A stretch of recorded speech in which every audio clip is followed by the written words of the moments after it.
बजेसम्म भनेको करिब 7 घण्टा बस्यौँ र 7 घण्टामा हामीले लिएका केही वे फरवर्डहरू मात्रै म यहाँ केही सट्ट राख्छु अनि त्यसपछि हामी यो म यसलाई क्लोज भन्ने कुरा गर्छु।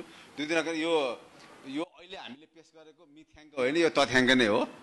यो त्यो बेलाको जे फ्रेमवर्क हो त्यो फ्रेमवर्कमा आधारित भएर बनाउनु भएको र यही तथ्याङ्क आयो। अब हामी त्यही भएर कानुनमा संशोधन गरेर बाल श्रम के हो, बाल कार्य के हो भनेर डिफाइन गरेर खोज्दैछौँ र हामीले नयाँ फ्रेमवर्क बनायौँ भने त्यही अनुसारको हाम्रो परिमार्जित तथ्याङ्क आइहाल्छ। मैले पहिलो कुरा यो क्लियर पार्न खोजेँ। र अर्को के भने यो जोखिमयुक्तको परिभाषा हाम्रो ऐन कानुनमा छ, तर त्यो राम्रो भन्न यो लाइट वर्कको परिभाषा छैन। अबको संशोधनमा हामीले लाइट वर्कको परिभाषा पनि राखेर हामीले त्यसलाई परिमार्जन गर्छौँ। यति कुरा राखेँ। अनि यो के अरे बाल श्रम चाहिँ इँटा अरू विभिन्न ठाउँमा छ, तर हामीले त्यहाँ कार्यक्रम गर्दा चाहिँ 83% कृषिलाई देखाउने, त्यहाँ चाहिँ केही कार्यक्रम नगर्ने। यो 17%मा खालि तपाईँ बेला बेला कार्यक्रम गरेर आइरहने भन्नुहुन्छ। त्यसैले हामी यो कृषिको कार्यक्रम पनि हामीले त्यस कारणले गर्नुपर्छ र हामी चाहिँ यसलाई एकदम प्रयास छौँ भन्ने मैले यति अनुरोध गरेँ। र अर्को चाहिँ हाम्रो अहिले कानुनी प्रबन्धमा 14 वर्ष मुनिको निषेधै हो, 14 देखि 18 वर्षको नियमित हो।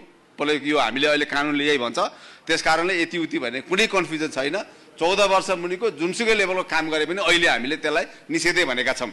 त्यसैले अब हामी बाल कार्य डिफाइन गरेपछि बल्ल त्यसलाई लिगल रूपमा त्यो अगाडि बढ्छ भन्ने मैले यति चाहेँ।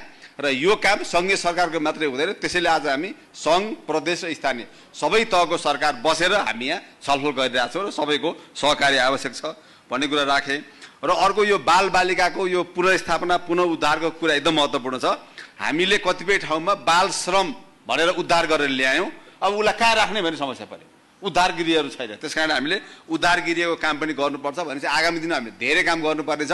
र आज कम्तीमा हामीलाई सेन्सिटाइज भयो कि आगामी दिनमा यो बजेट छलफलको बेला पनि आइरहेछ र आगामी बजेट छलफलमा सङ्घीय सरकार, प्रदेश सरकार र स्थानीय सरकार सबैले आफ्नो आफ्नो लेभलमा छलफल गरेर आगामी दिनमा कार्यक्रमहरू पर्नेछ भन्ने अपेक्षासहित म यस हाम्रो कार्यक्रम आज दिनभरि जुन सञ्चालन यस कार्यक्रममा माननीय सदस्यज्यू आएर जुन हामीलाई पूर्ण समय आएर बसिदिनु भयो त्यसको लागि म आभार व्यक्त गर्न चाहन्छु। र नगर उपप्रमुखज्यूहरू पनि जुन हामीलाई समय दिनुभयो आएर छलफलमा सक्रिय सहभागी भइदिनु भयो त्यसको लागि म धन्यवाद आभार व्यक्त गर्न चाहन्छु। र प्रदेश सचिवज्यू पनि हामीलाई जुन हाम्रो आमन्त्रण स्वीकार गरेर आइदिनु भयो त्यसको लागि धन्यवाद दिन्छु।